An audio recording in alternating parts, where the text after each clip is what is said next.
Welcome to Embrace Joy, walking the road to restoration. No matter if we intended or not, we carry our family experiences and lessons throughout our lives. Our family of origin teaches us how to communicate, process emotions, and we learn how to have our needs met. We also learn many of our values and beliefs from our families. Families are where we develop into who we are and what we think, what we believe, feel, and do. Throughout Scripture, we learn that the sins of the fathers will be passed down from one generation to the next. Their beliefs and values learned in their family are reflected in our behaviors. Deuteronomy 5:9 says, "You shall not bow down to them or worship them, for I, the Lord your God, am a jealous God, punishing the children for their sin of the parents to the third and fourth generation of those who hate me." What that scripture means is the Israelites were becoming idol worshippers. And because of their sin, it was going to affect the behaviors of those that followed them. That sin, again, was going to be passed on to future generations.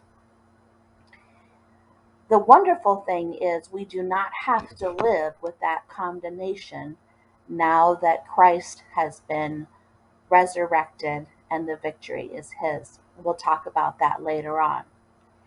But many of us have faced some form of childhood trauma that sometimes is related to past generations.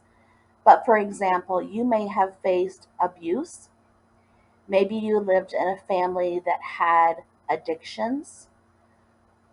Did you experience childhood neglect? Was there violence either in your family or in your neighborhood?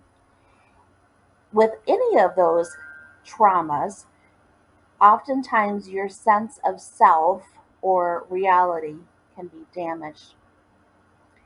You may have difficulties with your self esteem. You may focus on protecting yourself in relationships, have difficulty relating to different people. Maybe you have a hard time speaking up for yourself and setting boundaries, not knowing how to ask for what you need, or even having a healthy balance in your life. Oftentimes, when we are faced with trauma, we have coping skills like being a people pleaser or a perfectionist. All of those could be based on our experiences or based, like I said, on past generations' behaviors. It's important to be aware of how our past affects our present and our future so that the patterns that we had as children are not repeated over time, especially to future generations. I'll give you an example. Perhaps you have an immediate instinct in a confrontation to yell. Maybe your instinct is to cry or withdraw altogether. It is likely that this reaction is related to an experience you had as a child or something that was modeled for you either by your parents or your grandparents. If it was something that was modeled to you, this is called a generational cycle. So if you grew up in a family where yelling was common, you might have learned to retreat whenever possible. That behavior then is carried into your adulthood so that you are not able to handle confrontation like you would want to handle confrontation. Especially when someone raises their voice, it triggers you.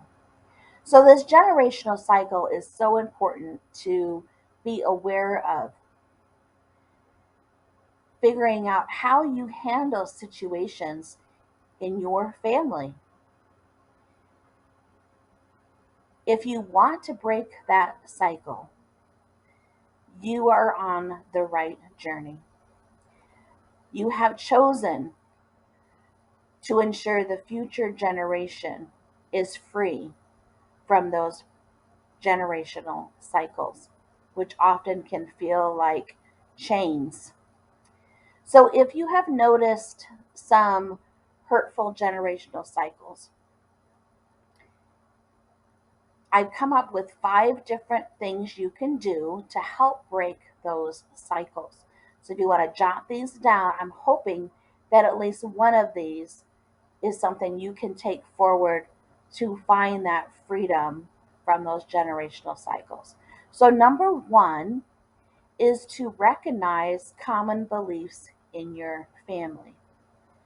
So, in my family of origin, we were taught at a very young age to help others. Now, that's a great lesson to learn. However, the belief was communicated that our needs were less than the needs of others. So, that is a common belief, which then impacts our behaviors and not taking care of ourselves or speaking up for what we need. So, what type of common beliefs are in your family, either positive or negative, that you may need to go ahead and modify? Number two is identify family behaviors. How does your family resolve conflict? Or maybe they don't resolve conflict at all. Maybe they live in denial, which is very common in a family that faces trauma. Or take a look at how your family copes with a crisis, an illness, or a death. Identifying those behaviors then helps you to determine what behaviors you want to have going forward that are healthy. Number three of how to break a generational cycle is to heal from toxic patterns. So, again, I'll use my family as an example, but I want you to know that my family has healthy and unhealthy patterns. But as far as toxic patterns, we are a very competitive family. We grew up playing board games all the time. And when you are a competitive family, playing board games can be quite expressive. So, the toxicity that needed to be broken is the anger, the sarcasm, and so recognizing that playing board games needs to be set up with rules ahead of time to make sure that there is no toxic behavior.